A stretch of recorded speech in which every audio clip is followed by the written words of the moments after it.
All right, here we go. Why Tom Cruise's Tropic Thunder role never should have worked. This sounds good, man. I am dealing with a bunch of prima donnas. You know how you handle an actor? They whine about anything. You pull down their pants and you spank their ass. That's Tom. I know Tom is thinking about himself when he delivered this. That is literally what he is thinking. Because you can see how wide his eyes are and how serious he is. Tom Cruise in a fat suit with giant fake hands playing a foul-mouthed sociopathic studio executive who, at one point, tries to orchestrate the death of an innocent man for his own enrichment. On paper, it sounds more cringe-inducing than funny, but in practice, it turned out to be one of the highlights of 2008's now classic comedy, Tropic Thunder. And arguably, Bro, Tropic Thunder is a timeless comedy that will always be good. one of the most memorable moments of Tom Cruise's already impressive career. But why would he agree to Bro, at this time, when I first saw this movie, I had no idea that this was Tom Cruise. Maybe I think I realized it in his last scene. I was like, "Is this Tom Cruise?" Because I was like little when this came out. I was like, "There's no way this is Tom Cruise." It was only upon watching this movie like subsequent times that I realized, "Holy shit, this is Tom Cruise." This is the first time I'm seeing Tom Cruise do like a comedy thing. Because up until this point, I just knew him for Mission Impossible. And he's like doing some serious shit, you know, doing the Tom Cruise run, doing some epic stunt, so on and so forth. Yeah, I had no idea.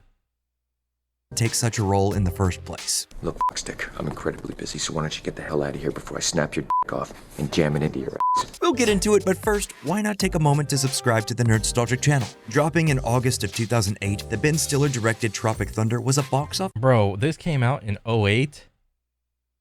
Bro, that's when I graduated high school. Oh my god. Well, not August, but like sometime in '08. Well, maybe it was August. I don't remember. Hit that earned glowing reviews from both critics and audiences alike. But despite a cast that included comedic heavyweights like Stiller himself, Jack Black, and Danny McBride, alongside typically more dramatic stars like Robert Downey Jr., Matthew McConaughey, and Nick Nolte, the main thing on everyone's mind was Tom Cruise's jaw-droppingly against-type performance as the utterly odious dancing studio executive Les Grossman. This is Les Grossman. Who is this? This is Flaming Dragon! Oh, okay. Flaming Dragon. Face. The casting, which was initially intended to be kept a secret from audiences, but was spoiled by the publication of unauthorized set photos, was, to say the least, a head-scratcher. Although many of his films incorporated comedic... Bro, I had no idea that that was supposed to be a surprise. I understand movies are like a big project, and like whenever you want to get like a reaction on film, you want it to be like a genuine reaction, because that's gonna sell the best. The genuine reaction. But I had no idea that shit got leaked. I mean, when I first saw it, I was like, okay, what the heck? Who is this? Why does this person seem so familiar? But, dude, and looking at this, like, I didn't see, what is this, like Footloose or some shit? And like the mixing movie, like the drink mixer movie, and I forgot what this one was. Maybe I should go back and watch these and just to be like, oh. Comedic moments, and he did turn up to the romantic comedy Jerry Maguire. Cruise that one. Exactly known for being a funny man. That being said, in the mid-2000s, Cruise was, to put it lightly, on a roll. 2001's Vanilla Sky, 2002's Minority Report, 2003's The Last Samurai, 2004's Collateral, and 2004's War of the Worlds were all major critical and financial successes. Yeah. And bro, putting all the movies like back to back like that, I'm just like, damn, he was just like the guy. He was the guy for the longest time, and I think he still is the guy, even in his like what? Because how old is Tom Cruise? Like 50s or 60s or some shit, still hanging off the sides of planes and climbing the sides of buildings and shit. While 2000's Mission Impossible 2 was panned by critics, it was still the highest-grossing film of its year. So, in 2006, Cruise set out to rehabilitate the franchise with Mission Impossible 3, a mission we now know he would very much succeed at. A look at Cruise's filmography shows that this was actually a fairly pivotal moment in his career, subsequent to which he would almost exclusively play action heroes. In fact, since 2006, Cruise has only played non-action hero roles in 3 films. Those include the poorly received 2007 drama Lions for Lambs, the poorly received 2012 musical Rock of Ages. Oh my god, I had no idea that he was in this. Huh. Did this movie do good? I don't know. And the wildly successful Tropic Thunder. Bro, you know how there was like an era for comedy actors? Like they had their time, like 5 to 10 years, you know, Jim Carrey, Robin Williams, Will Ferrell, so on and so forth.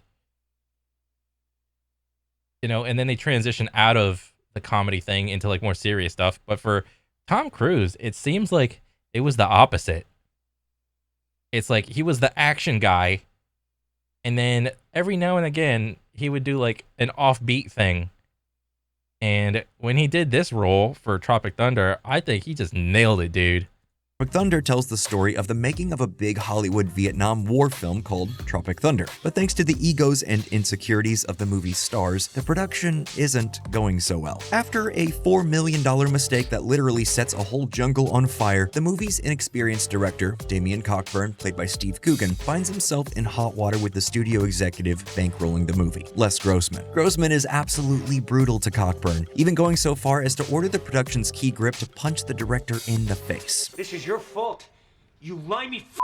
He orders Cockburn himself to take control of his actors, or else. Terrified of the raging studio executive and desperate to get the production back on track, the director agrees to a completely insane plan to drop the actors into the middle of a real war zone and have them act out scenes while he shoots the movie guerrilla style. The plan quickly gets Cockburn killed and sets the movie's main plot into motion. And it's all because Les Grossman put so much pressure on the situation. Later, when Speedman is being held for ransom by heroin manufacturers, Grossman again ups the pressure by trying to antagonize them into killing the actor so he can collect an insurance payment. I got a better idea. Instead of $100 million, how about I send you a hobo's dick cheese? Speedman's agent, Richard Peck, expresses shock at the producer's actions. That, in turn, prompts Grossman to try and bribe Peck into letting Speedman die in exchange for a huge cash payment and a G5 airplane. While he pushes Peck to take the deal, Grossman blasts the song Low by Flo Rida and T-Pain and performs the hip-hop dance for which he's now famous. Bro, this is such a good little dance move. I'm surprised this isn't a Fortnite dance. The last time Cruise had really attempted to do comedy was when he made a brief cameo in the 2002 Austin. Oh, I remember this. I thought this was a cool little thing because I was like, did I see this in theaters? I don't remember. I think I just saw it on like a video one time from Blockbuster or some shit. And bro, when I see Tom Cruise like in Austin Powers, I was like, oh, I get it. This is supposed to be like the action star doing like the thing. And that was like a pleasant little surprise, but I don't think he was really like that comedically driven in that one. Powers sequel Goldmember, so audiences didn't have much experience seeing him play characters as over the top as Les. As a result, many, if not most people who hadn't heard about his casting didn't even recognize the actor behind his cleverly transformative makeup job. But as unlikely as his casting might have been, the simple fact is that Tom Cruise played Les Grossman because Tom Cruise created Les Grossman. Yeah, according to Stiller, Tom Cruise had the idea to play Les Grossman in the movie. That part did not exist. And that is actually so fucking cool. To play the over-the-top, was it the movie executive? Because this is just Tom's portrayal, probably some sort of caricature that he has in his mind or has experienced himself. Oh my god. In fact, Cruise, who had learned of the script while hanging out watching movies with Stiller, was originally set to play the part which ultimately went to McConaughey. But when he actually read the script, Cruise sensed that it wasn't as tight as it could be. In his own words, there was a structural compression missing down on those characters. You know, that keeps the pressure on these guys, that really drives the story. After eyeing the character for himself, Cruise told Conan O'Brien, Ben, he's a good buddy of mine, Ben Stiller, he called me up. And I said, look, I'd love to play this character, but I want to have fat hands, and I'm going to dance. It was a strange request, but it wasn't totally random. Cruise, who was constantly working to expand his performing skills, was taking hip-hop dance classes at the time. Always looking to find places to put what he learned to use, Cruise realized they worked for the Grossman character. Stiller didn't really get it at first and urged Cruise to play the part without makeup, but the actor, who as a child had written comedy sketches and played various comedic characters to entertain his mother and sister, was confident it would be funny. According to Stiller, I remember when we did a makeup test. Someone handed him a Diet Coke, and then he just started moving. There was no music at this point, so Stiller was still uncertain, but he later chose to dub the now iconic song over the dance, and it was at that point that the director finally saw why it was funny. Once they agreed, Cruise began formulating Grossman from his experiences with various real-life producers. And while he's never specifically named anyone the character was based on, it is widely believed that the main influences were producers like the famously intense Hollywood power player Scott Rudin, as well. Oh, Scott Rudin and the Weinstein guy. Oh my God, that's hilarious. As the now disgraced Harvey Weinstein, which possibly suggests why the character's last name is Grossman. Oh my God, that's so like tongue-in-cheek. That is an inside joke that only those two guys will get. You up! But what made Les Grossman work so incredibly well was that instead of making jokes, delivering punchlines, or otherwise trying to keep up with all the comedic powerhouses in the cast, Cruise played the executive in a mostly straightforward manner. The comedy was allowed to flow from the extremity of Grossman's over-the-top personality, juxtaposed against the situations he was placed in. And despite playing something so far out of his normal wheelhouse, Cruise, who is better known for dramatic moments like getting Jack Nicholson to crack on Stan in A Few Good Men, I want the truth! You can't handle the truth! and performing death-defying stunts in Mission Impossible films, still leaned into his strengths as an actor and got his laughs by cashing in on his own well-known intensity. Audiences loved Les, and apparently so did Cruise. He even put the fat suit on and revived the character for an appearance at the 2010 MTV Movie Awards. Oh my God, did he? Oh my God, that's so cool. I should probably like YouTube this and watch this later. After which, Paramount told the press a Les Grossman spin-off movie was in the works. That movie... why didn't that get made? I would have watched the shit out of that, dude.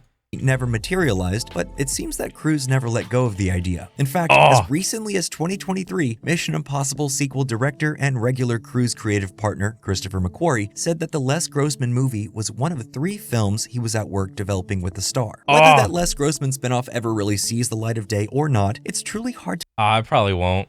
Bro, that sucks. Like, if you were to release Tropic Thunder and then a couple years later release like the Les Grossman movie, bro, that shit would have slapped. God dang it.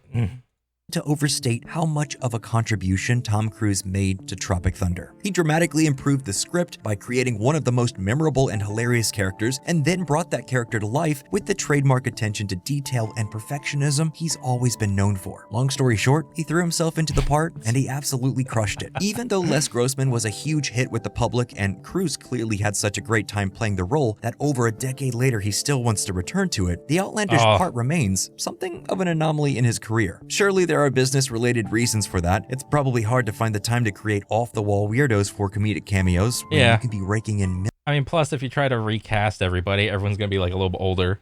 Well, not a little bit, pretty much older, like 20 years or so. And that's just gonna like translate weird on screen. Be like, oh, time has passed, and you know, they try to figure out some sort of story for it. It's like, I bet if that movie were to come out now, it would just, the jokes would be just so dated, or the jokes just wouldn't hit the same way.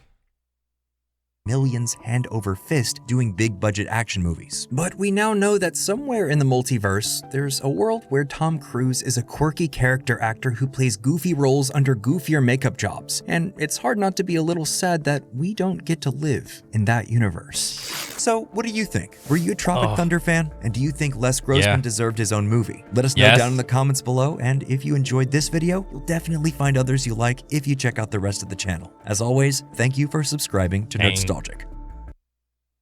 Bro, we coulda. The Les Grossman could have been a contender. Oh my god. Coulda, shoulda, woulda.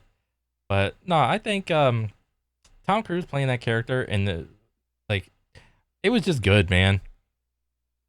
And even for what it was, like the short amount of time that he was on screen, I think it was still pretty good.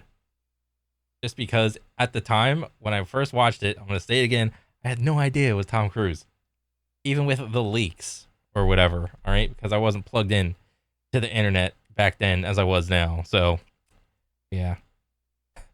But no, I thought that was a good ass video, dude. Yeah, I want to see more. But yeah, that's pretty much it. All right, I'll catch you guys later. All right, peace.